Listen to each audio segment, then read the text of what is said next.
अब आ जाते हैं तारिक कंबो। तारिक कंबो फैसलाबाद से बिलोंग करते थे। शाइनिंग स्टार, जेन्युइन खिलाड़ी,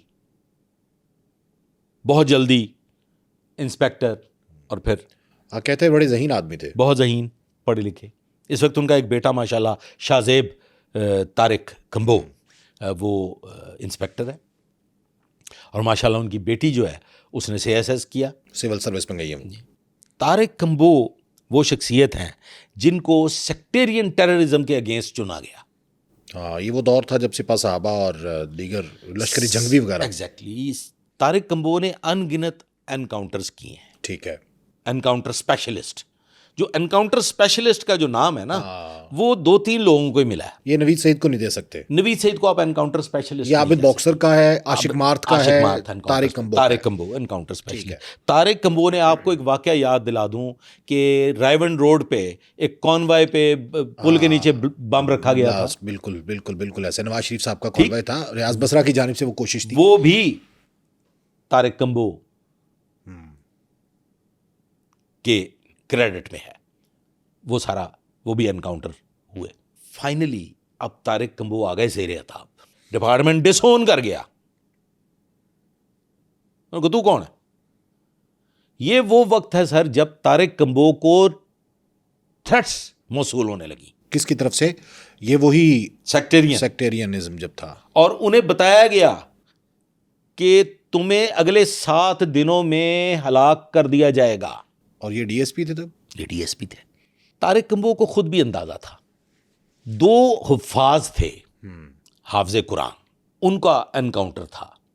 आबिद बॉक्सर ने इनकार कर दिया था। अच्छा। लेकिन तारिक कंबो ने उन दोनों हुफ्फाज को, थे वो मिलिटेंट, उनका एनकाउंटर किया। और तारिक कंबो खुद अपनी ज़बानी ये कहा करते थे, बड़ा मीठा इंसान था। बड़ा दुख हुआ जिस दिन वो शहीद हो रहे हैं। मैं, तारिक कंबो और इस तरह से 3-4 और पुलिस ऑफिसर, हम इकट्ठे डिस्ट्रिक्ट पुलिस हेडक्वार्टर में SP हेडक्वार्टर के दफ्तर के सामने मौजूद थे। वहाँ पे हमारी मौजूदगी में हमारे सामने वो वहाँ से रवाना हुए हैं। सर ये वो वक्त है कि उस वक्त तारिक सलीम डोगर, उनको भी थ्रेट हुई। DIG को? जी। SSP उनको भी थ्रेट मौसूल हुई कि अगर तारिक कंबो को सिक्योरिटी दी तो आपके साथ ये कुछ हो जाएगा। अच्छा। उनको चंद एक बातें बताई गई। सिक्योरिटी विड्रॉ हो गई तारिक कंबो की। जी सर। SSP ने सिक्योरिटी विड्रॉ कर जी दी? सर। क्योंकि उन्होंने बहुत घरेलू बातें बता दी जी कि ये रूटीन है, यहाँ जाते हो, बच्चे यहाँ होते हैं जी, तो वो डर गए। सिक्योरिटी विड्रॉ हो गई तो मांगी नहीं गई सिक्योरिटी तारिक कंबो गए। हाँ, तारिक कंबो गए और भी कुछ 2-1 ऑफिसर्स वहाँ मौजूद थे। आबिद बॉक्सर भी वहीं मौजूद था उस वक्त। तारिक कंबो ने चिट भेजी SSP साहब को मिलने के लिए, इसी हवाले से हाँ, रिक्वेस्ट की कि मेरी सिक्योरिटी विड्रॉ ना करें, मुझे ये थ्रेट मौसूल हुई है। चिट गई। ऐसा हो जाता है कि वो जो होता है ना चिट लेके जाने वाला, वो बता भी दिया करता है बाज़ औक़ात कि साहब जी साहब ने नहीं जे मिलना, मैं चिट 2 बारी सामने रखी है, उन्होंने चुक के साइड ते रख दी। बिल्कुल बता देते। तो जे सर उन्होंने बुलाना होंदा ना, वैसे तुसीं इंतज़ार कर लो, निकलणगे ते मिल लेना, बाहर भी तो जाना ने ना, लेकिन उन्होंने तुहानूं बुलाना कोई नहीं जे। तारिक कंबो को वहाँ पे मौजूद पुलिस अफसरान ने इतने मोटे आंसुओं के साथ रोते हुए देखा है। विटनेस है। एनकाउंटर स्पेशलिस्ट जिसको धमकियां मिल रही हैं, उसको सिक्योरिटी नहीं दी जा रही। जी सर। नतीजतन तारिक कंबो, वो जो थी ना हुफ्फाज की माँ, उसने ये कहा था कि मेरी बददुआ है कि तू भी सड़कां ते, जिमें मेरे बच्चे जड़े ने वो गए ने इस दुनिया तो, तू भी सड़कां ते जावें। और तारिक कंबो ये अपने कोलीग्स में ये बात किया करते थे कि मुझे डर लगता कि मुझे ना मेरा दिल जो है ना वो मुतमईन नहीं है। डर तो उसके बंदे के पित्ते में था ही नहीं। ये जो आंसू थे ना, वो दिल बर्दाश्ता होने के आंसू थे कि जिस डिपार्टमेंट के लिए मैंने ये कुछ किया, जिनके कहने पे किया, वो सिक्योरिटी नहीं दे रहे, तो ज्यादती तो है ना सर? बड़ी ज्यादती है। वो दिल बर्दाश्त हुए, वो दुखी हुए। दुखी हो जाता है इंसान। हाँ, बिल्कुल। आपने डिपार्टमेंट के लिए अपनी जान का नजराना पेश किया हो, अपने अपना खून पसीना फैमिली दिया दांव हो, पे लगा दिया अपनी फैमिली दांव पे लगाई हो। हम जब घरों से निकलते हैं ना सर, हमारे बच्चों के पीछे गनमैन नहीं खड़े होते। गनमैन और सिक्योरिटी कलगी वालों के पास होती है। साढ़े बच्चों ने स्कूले भी कल्ले जाना होंगे, साढ़े बच्चों ने हस्पतालों भी कल्ले जाना होंगे, साढ़े बच्चों ने बाजारां च खरीदो फरोख्त से भी कल्ले जाना होंगे। तो ये बड़ा हौसला है सिपाही से लेके डीएसपी तक, एसपी फिर मामूली सिक्योरिटी कुछ सिक्योरिटी मिल जाती है उसको, वो तो ले भी लेता है ना। रैंक्स वाला नहीं, रैंक्स वाले को फिर भी मिन्नतें करके लेनी पड़ती है। अगर वो किसी की पोस्ट पे हो तो सिक्योरिटी है, अदरवाइज वो भी रूल रल जाते हैं। ये भी हम किसी दिन डिस्कस करेंगे ना, ये नूरी और खाकी वाला कॉन्सेप्ट। सर तारिक कंबोह को शहीद कर दिया गया। मुझे वो सीन याद करके बड़ा हो रहा है कि इतना अफसोसनाक कि वो सिक्योरिटी लेने के लिए गया, एसएसपी के दफ्तर के बाहर खड़े रहे तारिक कंबोह साहब, और उनको अंदर नहीं बुलाया गया, सिक्योरिटी नहीं दी गई।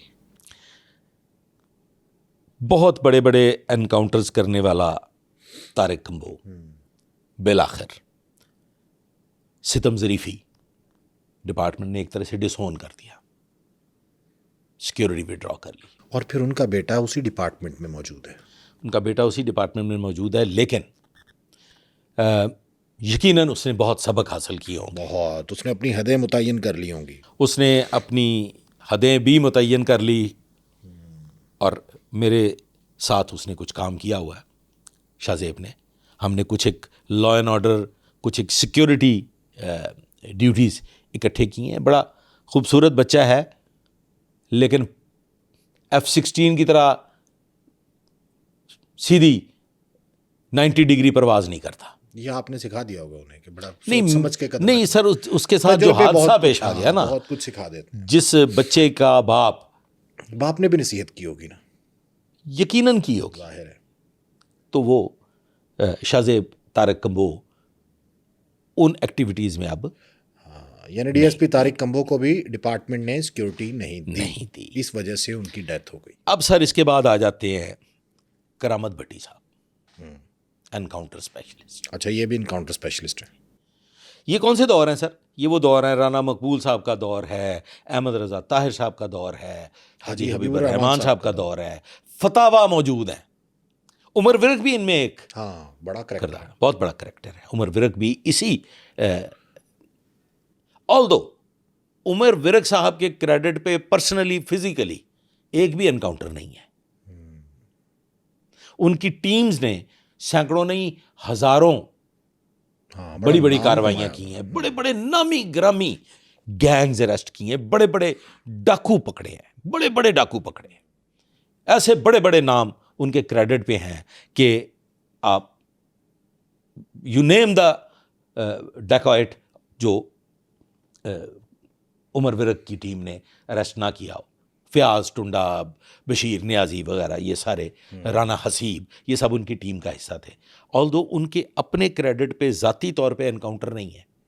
ठीक है। जैसे आबिद बॉक्सर के तमाम एनकाउंटर फिजिकली हैं, जैसे कि तारिक कंबोह हैं, उनके तमाम एनकाउंटर फिजिकली हैं। आशिक मार्थ हैं, तमाम के तमाम एनकाउंटर फिजिकली हैं। इसी तरह से ये करामत भट्टी साहब हैं, तमाम के तमाम एनकाउंटर्स फिजिकली, इसलिए इनको एनकाउंटर स्पेशलिस्ट कहते हैं। ठीक है।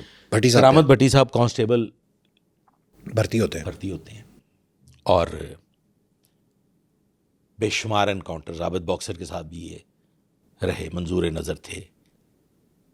फिर एक वक्त आया जब ये डिसोन कर दिए गए, तो इनके खिलाफ एक मनशियात का मुकदमा दर्ज हो गया, झूठा मुकदमा। ये जेल गए। ये क्यों किया? हुक्म मानने से इनकार किया? नहीं, हुक्म मानने से इनकार नहीं किया। जब आपसे बदला लेने की ठान ली जाए तो फिर कुछ भी हो सकता है। तो बदला कौन लेता है? सिस्टम में बहुत से लोग मुखालिफ भी होते हैं। हो जाएगा। अच्छा, करामत भट्टी साहब एनकाउंटर स्पेशलिस्ट थे, उन पर मनशियात का झूठा मुकदमा दर्ज जी बिल्कुल, करामत भट्टी साहब पे मुकदमा दर्ज हुआ, उन्हें जेल भेजा गया। वो सर ज़हनी मरीज हो गए। जाहिर है, उन्होंने किया ही नहीं, तो एक बहुत बड़ा इल्ज़ाम। उन दिनों में आबिद बॉक्सर भी जेल में था। इनकी मुलाकात हुई?